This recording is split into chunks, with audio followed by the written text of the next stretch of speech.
ఇప్పుడే జీ5 app download చేయండి. చూడండి మీ ఫేవరెట్ టీవీ షోస్ ఎప్పుడైనా ఎక్కడైనా. డాడీ రే మయూక మయూక నీకేం కాలేదు కదా? వాడు పారిపోయాడు డాడీ. మనం అర్జెంటుగా వాడిని పట్టుకోవాలి, లేదంటే వాడు పున్నమిని కలిసి రహస్యం మొత్తం చెప్పేస్తాడు. రే పదండి. రే అగ్నిదేవ్, నన్నే కిడ్నాప్ చేసి టార్చర్ చేస్తావా? నా ప్రొఫెషన్కి నేను ద్రోహం చేసేలా చేస్తావా? ఆ భానుమతి గారికి సాక్ష్యాలు ఇవ్వకుండా ఆపుతావా?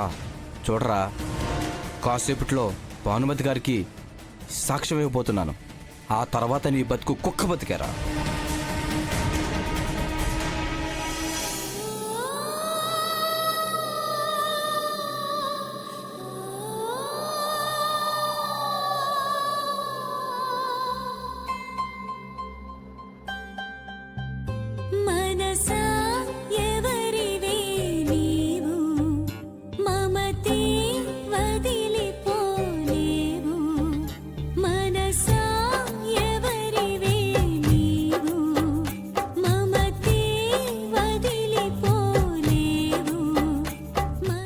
కోసమైనా మీ వంశం కోసమైనా పెళ్లి చేసుకోండి.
నాన్న త్వరగా పారిపోతున్నాడు, ఫాస్ట్ గా వెళ్ళండి.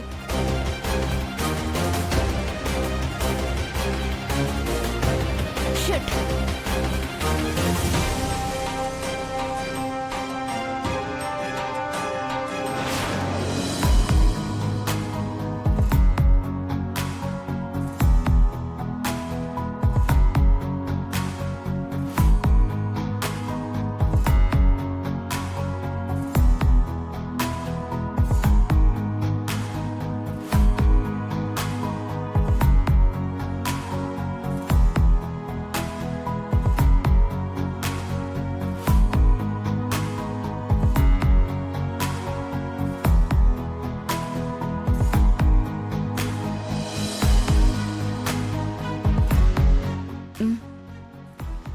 ఏమే పున్నమి, అక్కడ ఎంగేజ్మెంట్ జరిగేది నీ మొగుడికే. ఏదో పక్కింటోళ్ళకు జరుగుతున్నట్టు అంత హ్యాపీగా ఉన్నావేంటి?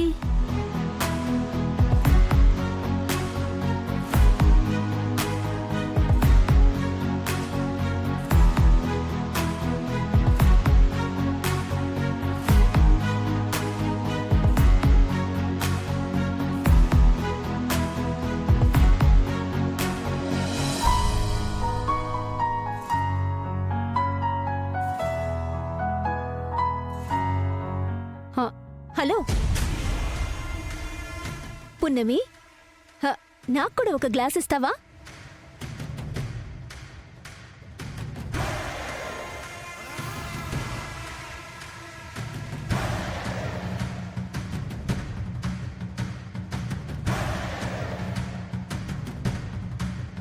మ్మ్.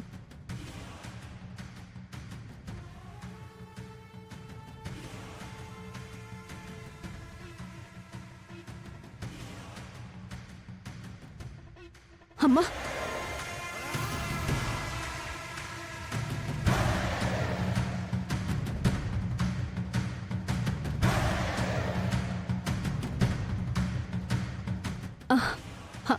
అందరి ముందు బాగానే యాక్టింగ్ చేస్తున్నావు కానీ మూడో కంటికి తెలియకుండా వెక్కి వెక్కి ఏడుస్తున్నావు. ఈ ఏడుపు అలవాటు చేసుకో. ఇక ఫ్యూచర్ మొత్తం నీకు మిగిలింది ఏడుపే కదా. థ్యాంక్స్. ఎందుకు? ఫ్యూచర్లో నాతో పాటు కలిసి ఏడవాల్సింది నువ్వే కదా.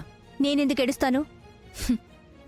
ఎందుకంటే నువ్వు వకీల్ సాబ్ని ఇష్టపడి పెళ్లి చేసుకుంటున్నావు, కానీ వకీల్ సాబ్ మాత్రం నిన్ను ఇష్టపడి పెళ్లి చేసుకోవడం లేదు. అవునా? అవును. ఇష్టపడి పెళ్లి చేసుకున్న నేనే ఇంకా తల్లిని కాలేదు. అలాంటిది గత్యంతరం లేక పెళ్లి చేసుకుంటున్న నీకు ఆయన ఎప్పుడు దగ్గర కావాలి? మీ ఇద్దరికి పిల్లలు ఎప్పుడు పుట్టాలి? కాబట్టి వకీల్ సాబ్ వల్ల జీవితంలో నీకు పిల్లలు పుట్టరు. ఏం మాట్లాడుతున్నావు? ఫైనల్ గా నేను చెప్పేది ఏంటంటే, నా బుర్ర తక్కువ అక్క.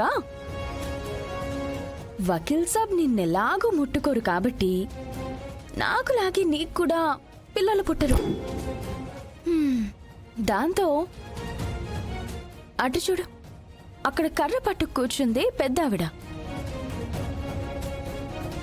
నీకు పిల్లలు పుట్టలేదనే కారణంతో వకీల్ సాబ్కి మూడో పెళ్లి చేస్తుంది.